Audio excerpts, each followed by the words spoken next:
So hey guys, welcome back to your channel trading university. So guys, एक और बेहतरीन forex analysis, forex trading के ऊपर आप लोगों की वीडियो आ चुकी है। ये एक फॉलोइंग वीडियो रहेगी। सो गाइस, जो मैंने आप लोगों के लिए प्रीवियस यूरो एनआर की वीडियो अपलोड करी थी, उस पर आपने बहुत ही बेहतरीन प्यार दिया था और आपने बोला था कि सर हमें अपडेट वीडियोस चाहिए। कि गाइस, जो हमारा टेक्निकल एनालिसिस है, जो हमारी ट्रेडिंग स्ट्रैटेजी है, जो हमने प्रीवियस वीडियो में आपकी ऑप्शन सेलिंग स्ट्रैटेजी डिस्कस करी थी।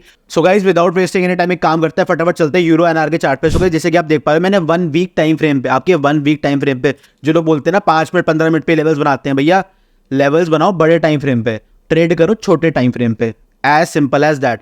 सो गाइज, अगर मैं आप लोगों के लिए कुछ लेवल्स बना के दिखाऊँ आपको, जैसे कि आप देख पा रहे हो 1 वीक टाइम फ्रेम पे आप लोगों के लिए कुछ लेवल्स बना रहा हूँ, ठीक है। अभी आप लोगों के लिए एक मैंने रेजिस्टेंस बनाई है, अब कुछ रेजिस्टेंस सपोर्ट दोनों चीजें प्लॉट करनी है। और जितना हायर टाइम फ्रेम पे एनालिसिस करोगे, अगर मैं टेक्निकली बात करूँ, उतना बेहतरीन तरीके से काम करता है। अब थोड़ा जो रीसेंट प्राइस मूवमेंट्स, उनको थोड़ा और वेटेज देख के आप लोगों के लिए चार्ट में प्लॉट कर देता हूँ। सो गाइज, अब इसमें ना हम एक चीज देख पा रहे हैं, अगर 1 डे के टाइम फ्रेम पे चले ना, 1 डे के टाइम फ्रेम में अब एक चीज दिख रही है कि 200 EMA भी बहुत अच्छे से रिस्पेक्ट हो रहा है। सो गाइस, जब भी हमारा यूरो एनआर का जो चार्ट है वो 200 EMA के नीचे आ रहा है, बहुत ही बेहतरीन तरीके से एक मोमेंटम, अच्छा मोमेंटम जब वो नीचे ट्रेड कर रहा है, फिर जब उसको टच कर रहा है, एक हमें अच्छी बाइंग अपॉर्चुनिटी, एक अच्छी डायरेक्शनल ऑप्शन सेलिंग अपॉर्चुनिटी हमें देखने को मिल रही है।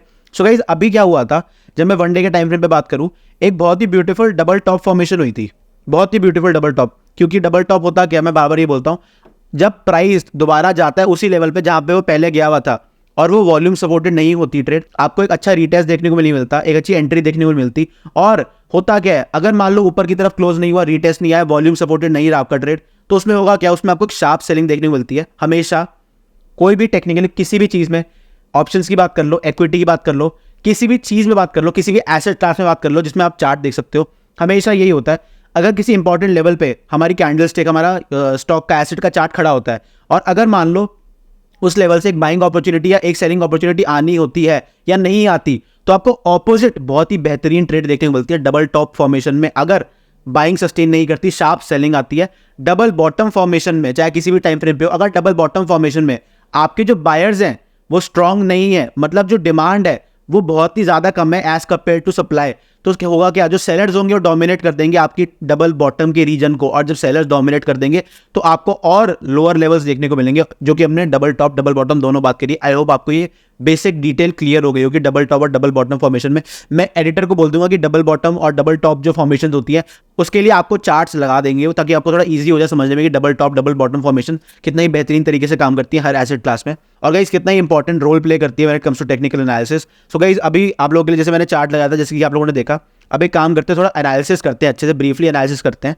ये डिलीट कर देता हूं। सो गाइस, अभी हमने देखा था डबल टॉप फॉर्मेशन हुई थी, डबल टॉप फॉर्मेशन के बाद गिरने के बाद हमें कहीं ना कहीं एक अच्छा सेल ऑफ देखने को मिला था, बहुत ही बेहतरीन सेल ऑफ देखने को मिला था। अगर मैं आपको दोबारा प्राइस रेंज का टूल लगा के कि हाई से कितना हमें गिरावट देखने को मिली थी, सो अप्रॉक्सीमेटली 4.11% यूरो आईएनआर का चार्ट करेक्ट हुआ था, ठीक है। सो अप्रॉक्सीमेटली हाई लगा था 92.65 का, और जो इसका लो लगा था वो 88.80 का लगा, तो आप समझ गए 4.11% बहुत ही ज़्यादा होता है when it comes to forex. So guys, I hope आप लोगों ने मूव कैप्चर करी होगी, क्योंकि इस मूव के बारे में हमने अपने प्रीवियस वीडियोस में भी बात करी थी। सो गाइस, अगर इसको दोबारा डिलीट कर दूँ आप लोगों के लिए, अब हम इसमें एक चीज़ देख लेते हैं। इसमें जब मैंने आप लोगों के प्रीवियस यूरो आईएनआर की वीडियो बनाई थी ना, उसमें एक छोटी सी बात आपसे करी थी कि ना हमने बात करी थी मल्टीपल कर्वेचर पैटर्न्स के बारे में, कि अगर यहाँ से ऊपर भाग रहा है, जो कि ऊपर भाग रहा है वो, और अगर मान लो ये जो नेकलाइन है विच इज अप्रॉक्सीमेटली 92.4070, अगर इस नेकलाइन का ब्रेकआउट आया, नेकलाइन का ब्रेकआउट के बाद हमने टारगेट कैसे निकालना होता है, डेप्थ के अकॉर्डिंग, डेप्थ को लगाना है नेकलाइन पे, ठीक है। और आपको पता है ये भैया कोई भी एसेट क्लास हो, टेक्निकल एनालिसिस हमेशा काम करता है, हर जगह काम करता है। और प्रीवियस वीडियो में भी आपको मैंने यही टारगेट डेप्थ के अकॉर्डिंग, ये जो हमारा कर्वेचर पैटर्न फॉर्म हो रहा है, ये जो हमारा कप एंड हैंडल कह सकते हो, कप एंड हैंडल पैटर्न जो फॉर्म हो रहा है उसके अकॉर्डिंग, ये कप है हमारा, ये हैंडल है, हमने उसके अकॉर्डिंग ही बात करी थी कि भैया किस तरीके का हमें टारगेट्स देखने को मिल सकते हैं। और कप एंड हैंडल पैटर्न अगर फॉर्म हो रहा है 1 डे टाइम फ्रेम में, तो आपको पता है कोई भी एसेट क्लास हो बहुत ही बेहतरीन तरीके से फॉर्म होगा। सो जो रीसेंट यूरो आईएनआर का टेक्निकली बात करते हैं हम लोग, because we are technical traders, आपको पता है पोजीशन कैसे बनानी है। अगर आपको पोजीशन बनाना सीखना है तो मेरी प्रीवियस यूरो आईएनआर की और एक और मैंने वीडियो डाली थी आपके लिए, मैंने डाली थी आपके लिए बेस्ट फॉरेक्स ट्रेडिंग स्ट्रैटेजी के ऊपर वीडियो, दोनों वीडियो को चेकआउट करना जाकर मैंने बहुत ही ब्रीफली आपको ऑप्शन सेलिंग स्ट्रैटेजी बताई थी, आपकी आयरन कॉन्डोर और बटरफ्लाई हमने बहुत ही ब्रीफली डिस्कस करी थी उस वीडियोज में। अभी जो रिसेंटली टारगेट हमने बात कर ली यूरो आईएनआर का, गाइस क्या निकल के आ रहा है, अब एक काम कर लेते हैं, फटाफट एक चीज और डिस्कस कर लेते हैं। अब गाइस, इसमें हमें एक चीज पता है कि हमारा जो टारगेट है ये अचीव होगा, बट हम क्योंकि 1 डे और 1 वीक टाइम फ्रेम्स पे टारगेट निकाल रहे हैं तो टाइम लगेगा अचीव होने, बट अचीव जरूर होगा। टेक्निकली जो चार्ट पैटर्न्स बन रहे हैं, टेक्निकली चार्ट पैटर्न्स के अकॉर्डिंग, डेप्थ के अकॉर्डिंग जो हमारे टारगेट्स निकल के आ रहा है, अभी हमने उनकी बात करी। एंड आई होप अभी तक आपको डेटा क्लियर हो गया होगा। आपने अभी तक मेरी जितनी भी वीडियोस देखी हैं ट्रेडिंग यूनिवर्सिटी चैनल पे, आपको एक चीज़ समझ आ गई होगी कि जो टेक्निकल और जो प्राइस एक्शन है मैं उसको सुप्रीम मानता हूँ। मैं इंडिकेटर्स को इतना ज़्यादा फॉलो नहीं करता, बट जब मैं ऑप्शन बाइंग करता हूँ I use 5 EMA and I use pivot points, और जब मैं ऑप्शन सेलिंग करता हूँ तो सुपर ट्रेंड भी यूज़ करता हूँ मैं, और मेरे लिए दोबारा 5 EMA और पिवट पॉइंट्स। क्योंकि होता क्या है ऑप्शन बाइंग में ना, एकदम कुछ भी हो सकता है, और एकदम जब कुछ भी होता है ना, मैं ये नहीं बोल रहा क्योंकि मार्केट तो वही है, बट ऑप्शन बाइंग में क्या होता है एकदम प्रीमियम में फ्लक्चुएशन जो आता है वो आपके जो कैपिटल है उसको इरोड कर देता है। तो हमें क्या करना है, जितना सेफ गार्ड होके चल सकते हैं। मैं ये नहीं बोल रहा कि भाई इंडिकेटर यूज़ करना बुरा है या इंडिकेटर नहीं यूज़ करना चाहिए। मेरे को ना थोड़ा चार्ट साफ पसंद है। सो मेरे लिए personally I am a swing trader. मेरे को इक्विटी में बहुत मजा आता है ट्रेड करने में, ऑप्शन में बहुत ज़्यादा करता हूँ, बट स्टिल इक्विटी जो रोल प्ले करता है आपको पता है। जब मैं बात करता हूँ लॉन्ग टर्म वेल्थ जनरेशन की, सो गाइज आई होप ये थोड़ी वीडियो लंबी जाएगी, जानने तो थोड़ा बातें ये करना आप लोगों से बहुत जरूरी है बीच बीच में।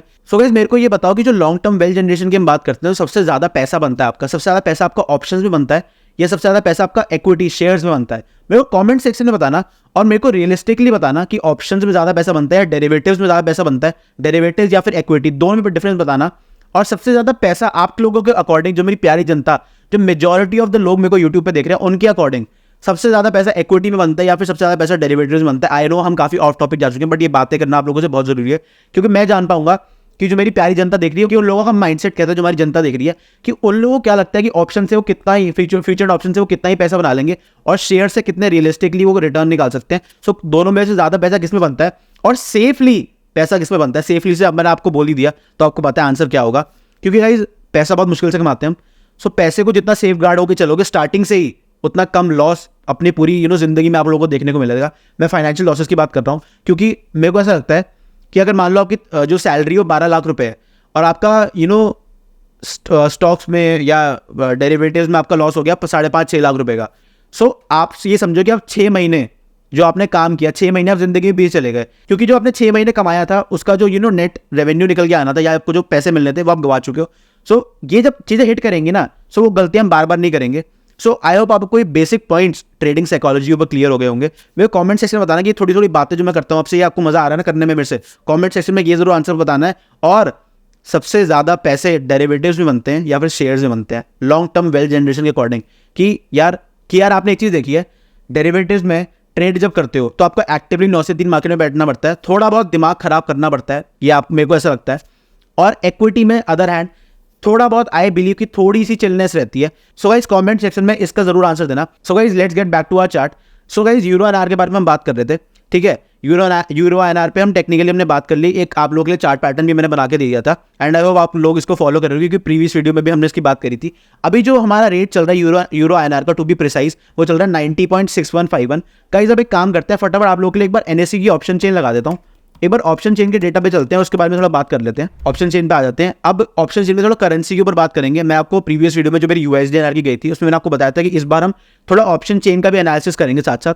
ये हम गए करेंसी पे, अब इसको कर देता हूँ यूरो INR, और एक्सपायरी लेटेस्ट जो आ रही है आज हमारी 15 तारीख की एक्सपायरी आ रही है, ठीक है, कोई दिक्कत नहीं है। और 15 तारीख तो आज हमारी हुई की थी, तो 26 की, ठीक है। तो 26 की एक्सपायरी हम देख पा रहे हैं कि लिक्विडिटी ही नहीं है। अब इसके कंपैरिजन में ना, अब ये देखो USD पे गया मैं, USD में देखो कितनी लिक्विडिटी है, कितने सारे कॉन्ट्रैक्ट्स रिटर्न है when it comes to USD। और ये 15 मार्च की एक्सपायरी की बात कर रहा हूँ। अगर मैं इसको 22 मार्च भी ले जाऊँ, सो 22 मार्च में भी लाखों में कॉन्ट्रैक्ट्स रिटर्न है। सो गाइज इसलिए मैं रिकमेंड नहीं कर रहा कि आपको, जब आप इंडियन ब्रोकर यूज़ कर रहे हो ना, so you should go for USD। Euro INR में अगर वो इंटरनेशनल ब्रोकर है तो ठीक है, बट अगर इंडियन ब्रोकर्स के थ्रू ट्रेड कर रहे हो ना, तो USD is the best pair to trade in. मैंने बहुत ही बेहतरीन ऑप्शन सेलिंग स्ट्रैटेजीज के ऊपर बात करी थी, हमने ना उसमें एक्चुअली में पैसा बनाया इन वीडियोस के थ्रू, क्योंकि जब आप लोगों ने कमेंट किया था ना उन वीडियोस पे कि sir this is an excellent strategy, यार ऑप्शन बाइंग की बात करो, ऑप्शन सेलिंग की बात करो, वो ऐसा नहीं है कि इंडियन मार्केट्स में ही काम करती है, अब्रॉड भी करते हैं लोग, करते ही हैं डेरिवेटिव्स, और कमोडिटी में, करेंसी में तो बहुत बेहतरीन तरीके से काम करता है। सो गाइज आई होप आपको ये ब्रीफ एनालिसिस हमारा यूरो INR का पसंद आ रहा होगा। मेरे को कमेंट सेक्शन में जरूर बताना कि आप लोगों को कैसी लगी हमारी वीडियो। सो गाइस मेरे को कमेंट सेक्शन में जरूर बताना कि आप लोगों को हमारी बेहतरीन वीडियो कैसी लगी, and will be back for another great video for you guys. जो नेक्स्ट पे एनालिसिस करना है वो मेरे को कमेंट सेक्शन में लिख देना, फोरेक्स का, उस पर नेक्स्ट वीडियो आ जाएगी आप लोगों के लिए। एंड गाइज आई होप आप लोगों को हमारी फोरेक्स की सीरीज में मजा आ रहा है. So guys thank you for watching all our videos. Please like and subscribe to our channel. We'll be back another great video for you guys. Thank you so much guys for watching. See you. Bye.